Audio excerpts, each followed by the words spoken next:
Last class में हमने देखा था, लास्ट वीडियो में हमने देखा था कि प्लेन मिरर में इमेजेस किस तरह से बनती है, उसका नेचर क्या होगा। ठीक, अभी हम कंटिन्यू कर रहे हैं उसी चीज़ को।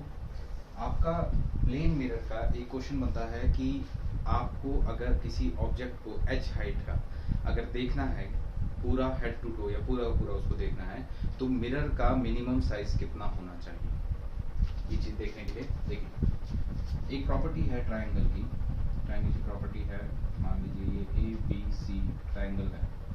ट्रायंगल के किसी भी दो साइड के मिड पॉइंट्स, इनको हम मिड पॉइंट मान लेते हैं, ये हो गया आपका P, ये हो गया आपका Q।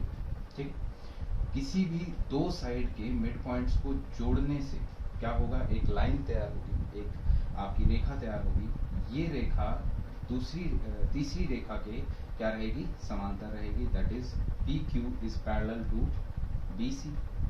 और तीसरी साइड से इसकी जो लंबाई होगी वो हमेशा आधी होगी, यानी कि PQ बराबर है BC बाय 2। आई होप आपको इतना समझ में आया। अब देखिए, अगर आप प्लेन मिरर की बात करें, प्लेन मिरर में जो ऑब्जेक्ट की लेंथ होगी वही किसकी लेंथ होगी, आपके इमेज की लेंथ होगी। तो मान लीजिए ऑब्जेक्ट कोई इंसान है, कोई इंसान 4 फुट का है, 5 फुट का है, वो मिरर के सामने खुद को देख रहा है, तो अगर वो अपना हेड देखेगा तो उसको कहाँ दिखाई देगा, अपनी आंखों पर दिखाई देगा। और अपने अगर टोज देखेगा, पैर देखेगा, वो भी कहाँ दिखाई देगा, भाई वो भी अपनी आंखों पर ही दिखाई देगा, है ना, पैरों से तो हम देख नहीं सकते। तो अगर इस पॉइंट की बात करें और इस पॉइंट की बात करें, तो ये दोनों पॉइंट हमने पिछली क्लास में पढ़ा है कि ये लेंथ मिरर से इमेज तक की लेंथ और मिरर से ऑब्जेक्ट तक की लेंथ, जो ये डिस्टेंस है, ये क्या है, सेम। यानी कि ये दोनों पॉइंट अपने आप क्या बन गए, मिड पॉइंट्स बन गए। अगर मैं ट्राइंगल A, B और C बनाऊं और इसे P और Q मान लूं, तो हमें पता है कि ये P और Q BC के पैरेलल है, बिल्कुल पैरेलल है। कोई मिरर सीधा रखा है, ऑब्जेक्ट सीधा है, तो इमेज भी तो सीधी ही बनेगी ना उसकी। और हमने पढ़ा है ये इरेक्ट इमेज है, एकदम स्ट्रेट बनेगी। एकदम स्ट्रेट है तो BC की लेंथ का PQ क्या है, हाफ है, यानी कि PQ जो है वो BC बाय 2 है। और BC की लेंथ कितनी थी, BC की हाइट कितनी थी, जितनी ऑब्जेक्ट की हाइट थी, कितनी, h, यानी कि जो PQ ये कितना आएगा, h बाय 2। यानी कि किसी भी ऑब्जेक्ट को अगर आपने पूरा किसी मिरर में देखना है तो मिरर की मिनिमम रिक्वायर्ड हाइट ऑब्जेक्ट की हाइट की हाफ होती है। ये क्वेश्चन पूछा जाता है कि मान लीजिए आपके पास एक पर्सन है 6 फुट का, आप बताइए कि उसको अपनी इमेज पूरी देखनी है हेड टू टो, तो मिरर का साइज मिनिमम उसको कितना चाहिए। तो 6 फुट आदमी के लिए कितना चाहिए, 3 फुट चाहिए। 3 फुट से ज़्यादा हमको जरूरत नहीं है। अगर उससे बड़ा एक मिरर घर पे हो तो आपको पता है उसमें क्या होगा, आपको एक्स्ट्रा चीज़ें दिखाई देंगी, जैसे कि छत या रूफ या आसपास की चीज़ें। तभी आप मार्केट में अगर मिरर खरीदने जाते हो तो एक फिक्स तो नहीं कहा जा सकता, बट मिनिमम आपको जो साइज मिलेगा वो मिलता है 3 फुट बाय 1। इतने में कोई भी इंसान अपने आप को पूरा देख सकता है, क्योंकि इंडिया में बात करें तो बहुत कम लोग हैं जिनकी हाइट 6 फुट या उससे ज़्यादा है। और अगर ऐसा हो भी तो हम क्या करते हैं, 4 बाय 1 का ले लेते हैं, that is more than sufficient, किसी को भी उसमें अपनी पूरी इमेज दिखाई देगी। ठीक है, तो ये था आपका कि मिनिमम साइज कितना चाहिए होता है।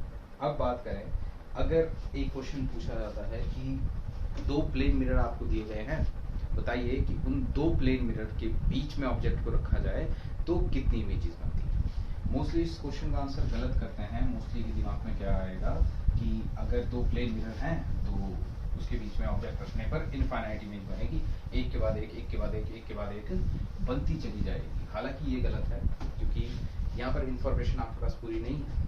पूरी इंफॉर्मेशन क्या चाहिए कि वो दोनों मिरर किस एंगल पर लगे हैं। देखिए, अगर मैं एक मिरर इस तरह और एक मिरर इस तरह से,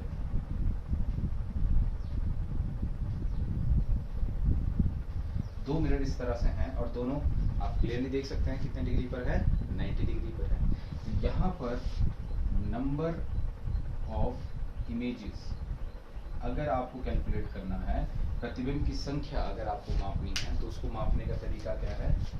यहाँ पर मान लीजिए ऑब्जेक्ट है, तो आप क्या करेंगे, आप करेंगे 360 डिवाइड बाय थीटा माइनस 1। यहाँ 360 आपको पता है टोटल एंगल होता है।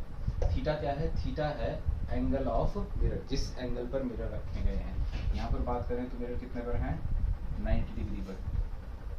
यहाँ लिख देता हूँ थीटा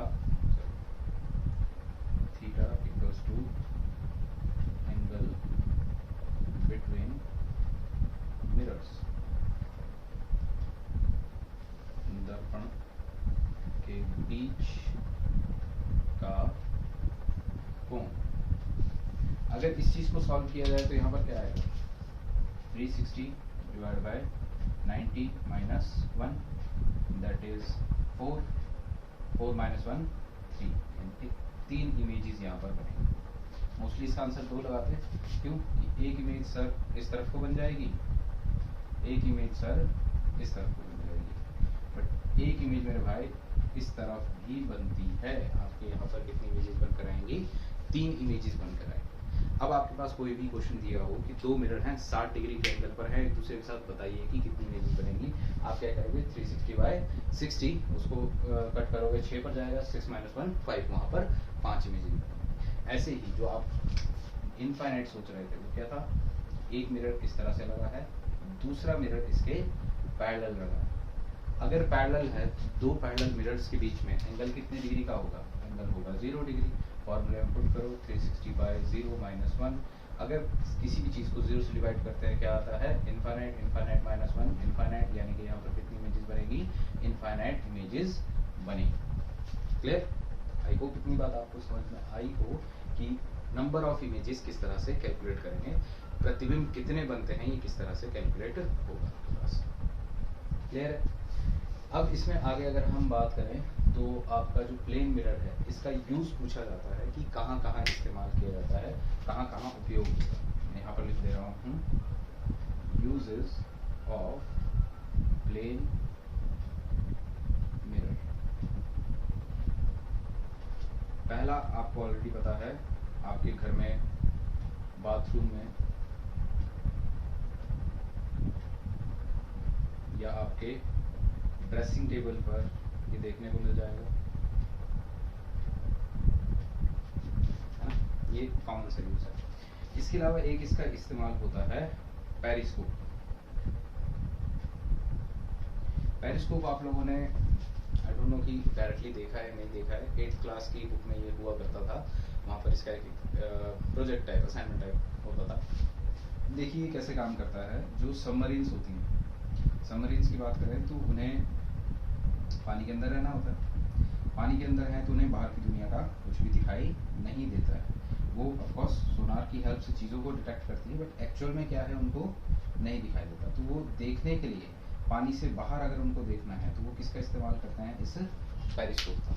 मान लीजिए कि यहाँ पर कोई भी चीज़ है जिसे देखना चाहते हैं, तो इसकी इमेज पहले आकर इस मिरर पर बनेगी, फिर यहाँ से वो इमेज इस मिरर पर बनेगी, और फिर यहाँ से वो बाहर कोई खड़ा इंसान उसे देख रहा होगा। ठीक है, इसको कहा जाता है पेरिस्कोप। पेरिस्कोप की बात करें, इसमें याद रखिएगा ये मिरर और ये मिरर दोनों क्या है, एक दूसरे के पैरेलल हैं, एक दूसरे के समांतर। और पूछा जाए कि ये दोनों मिरर इस फ्रेम के साथ कितने डिग्री का कोण बनाते हैं, तो ये जो एंगल होंगे, दोनों एंगल कितने रहेंगे, 45 डिग्री। ये एंगल और ये एंगल कितना होगा, 45 डिग्री। ओके,